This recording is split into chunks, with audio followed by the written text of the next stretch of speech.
Olá, tudo bem com você? Sérgio Ricardo por aqui no Ouvindo a Vida Doidado. Bom, hoje nós vamos falar sobre os aparelhos auditivos de venda livre, também conhecido como OTCs.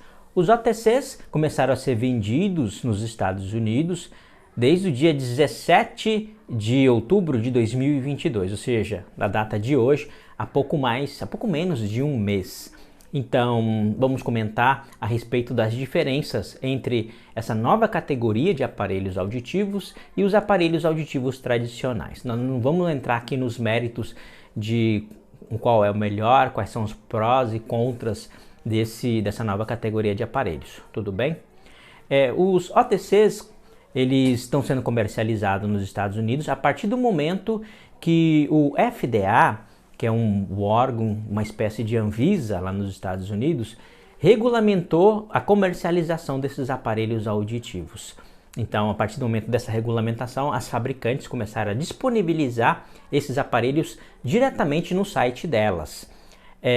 Qual que é a diferença, então, entre os OTCs e os aparelhos tradicionais? Os aparelhos tradicionais, para a pessoa poder utilizar, ela tem que se dirigir até uma clínica de fonoaudiologia, né, onde tenha profissionais especialistas da audição, e nessas clínicas são realizados então exames, como por exemplo a audiometria, que é um dos exames de audição, e os exames então determinam qual é o tipo de perda que a pessoa tem, se a pessoa tem perda primeiramente e qual é o tipo de perda, o grau dessa perda.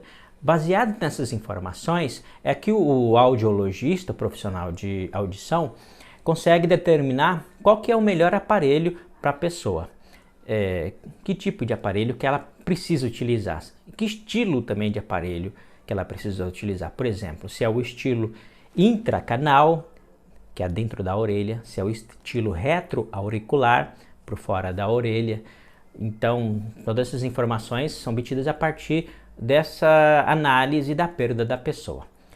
E determinado então, escolhido o tipo de aparelho, a pessoa adquire esse aparelho auditivo, compra esse equipamento e ele é regulado então pelo profissional de saúde auditiva, através de várias visitas, vários retornos para naquela clínica, o profissional vai ajustando para que fique bem próximo possível da audição, das necessidades auditivas da pessoa, né, do usuário. Então, esse acompanhamento pode demorar 1 mês, 2 meses, 3 meses, 1 ano, aí depende de cada pessoa e depende também de cada clínica.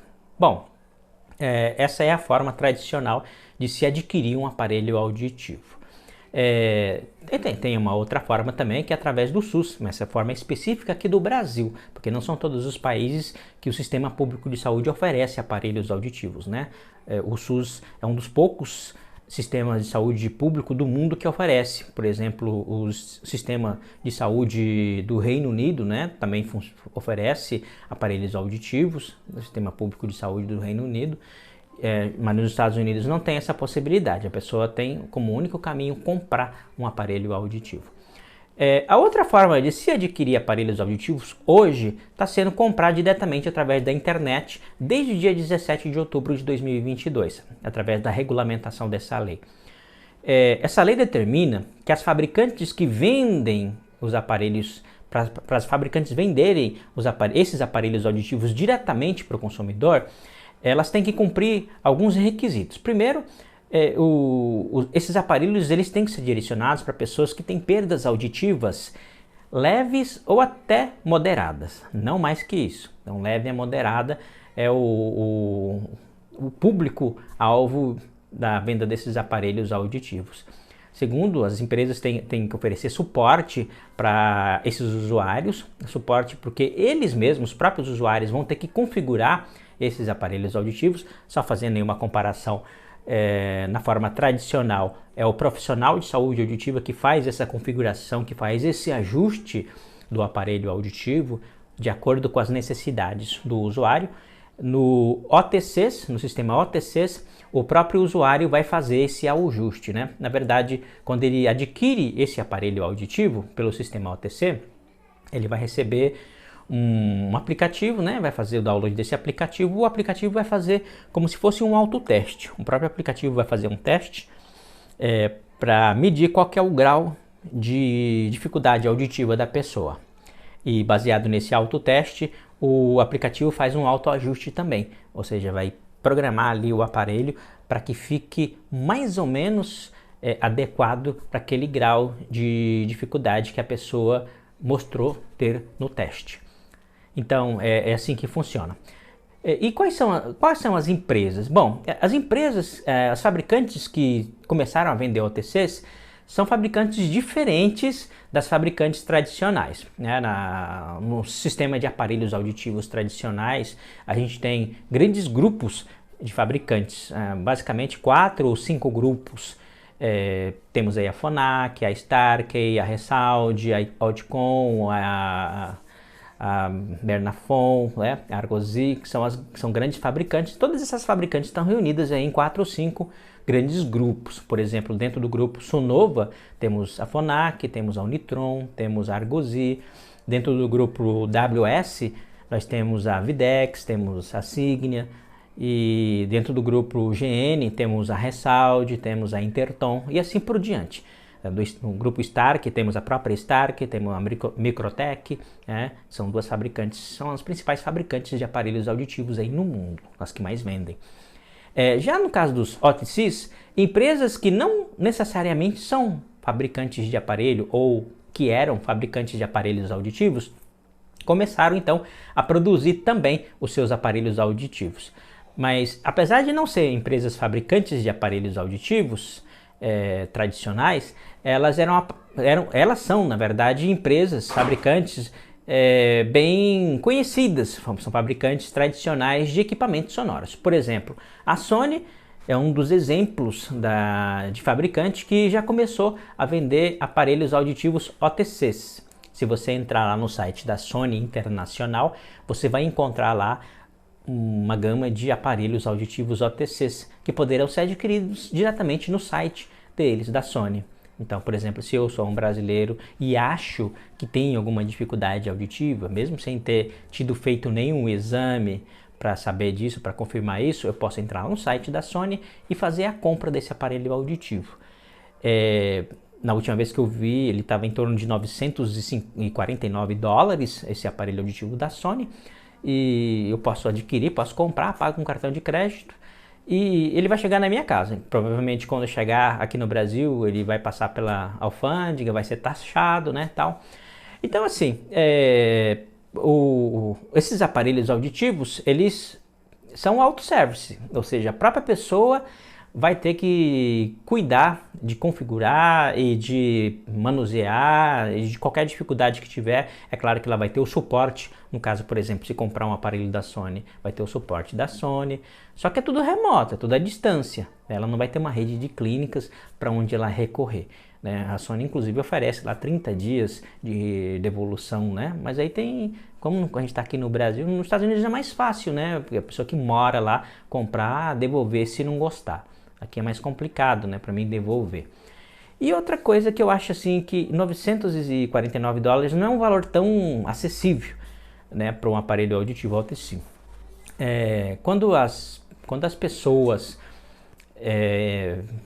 começaram a divulgar esse sistema de OTCs, inclusive eu fiz um vídeo sobre os OTCs em 2018, assim que começou esse rumor sobre esse assunto, né? A ideia que a gente tinha é de que seriam aparelhos bem mais acessíveis, né? E eles não são, até porque a tecnologia é cara, ainda mais quando é uma tecnologia nova, avanços tecnológicos, né? Eles vão se tornando mais barato à medida que mais pessoas compram e mais acessível fica. Então é um negócio meio inverso, né? Na verdade, precisa se vender muito para que fique um preço mais acessível. Então, não é um valor muito barato, sem contar que você não tem garantia de que vai dar certo para você e de que vai conseguir devolver sem maiores problemas se não der certo, né?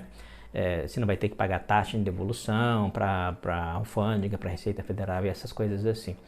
Bom, mas de qualquer forma eu quero comprar um aparelho desse para mim testar e colocar aqui a análise dele no canal, né? muitas pessoas me perguntaram assim nos últimos dias, qual que é a diferença desses aparelhos OTCs para aqueles que já há muitos anos são vendidos no AliExpress, são vendidos nos sites da China. A diferença é gigante. Aqueles aparelhos auditivos, na verdade, pelo termo correto da palavra, não são aparelhos auditivos, aqueles que são vendidos lá no AliExpress, por exemplo.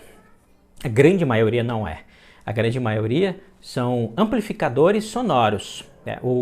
A Anvisa, aqui no Brasil, não tem uma regra clara sobre isso, né? Mas o FDA tem. Por exemplo, o que são considerados aparelhos auditivos, o que eles precisam ter para ser considerados aparelhos auditivos e o que são considerados aparelhos de amplificação, amplificadores de som. Esses aparelhos, a grande maioria que são vendidos lá no AliExpress, são aparelhos, pela definição, né, do FDA, considerados como amplificadores de som.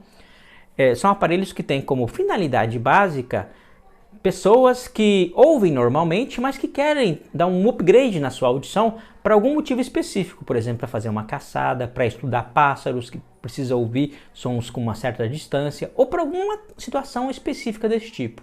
Não são aparelhos auditivos indicados para pessoas que têm perdas auditivas e que precisa fazer um uso contínuo daquilo ali. Até porque o uso contínuo de um amplificador sonoro, que a gente não sabe o quanto que ele está amplificando, ele pode ser prejudicial para a pessoa. Porque aquele amplificador sonoro, ele amplifica todas as frequências de som. A gente tem várias frequências de som. A pessoa pode, por exemplo, ter algum tipo de perda, de dificuldade em uma ou duas frequências, e o aparelho ele amplifica todas, inclusive aquelas frequências que a pessoa não tem perda nenhuma. E isso pode ser extremamente prejudicial para a audição da pessoa. Até porque os OTCs, para eles serem vendidos como OTCs, eles têm que seguir algumas recomendações do FDA. Uma delas é justamente a saída máxima, o ganho máximo que o aparelho pode ter. Então, ele não pode exceder aquele limite, ele tem que estar dentro daquele limite, daquela regra, para ele ser considerado permitida a venda, né? Já os amplificadores sonoros não seguem essa regra, porque como eles são de venda livre, não são específicos como um aparelho médico, então não tem essa regulamentação. Então é por isso que é importante ter cuidado. Eu fiz um vídeo há um tempo atrás, um pouco mais de um ano, sobre amplificadores, né, vendidos na China. Inclusive eu comprei um e fiz um teste com ele aqui. Eu acho assim que para pessoas que têm perda e que não pode de jeito nenhum adquirir um aparelho auditivo, está na fila do SUS, ele pode até comprar aquilo ali como um quebra-galho, mas muito emergencial, e não algo que ela pode comprar para que ela use assim ininterruptamente, porque ao invés de ajudar a audição dela, pode piorar bastante. Tudo bem? Eu espero que tenha ficado claro essa diferença entre essas três situações: aparelhos auditivos tradicionais, aparelhos auditivos de venda livre, os OTCs, que começaram a ser vendidos há pouco menos de um mês, e os amplificadores sonoros que a gente encontra aí no AliExpress e em alguns outros sites da China.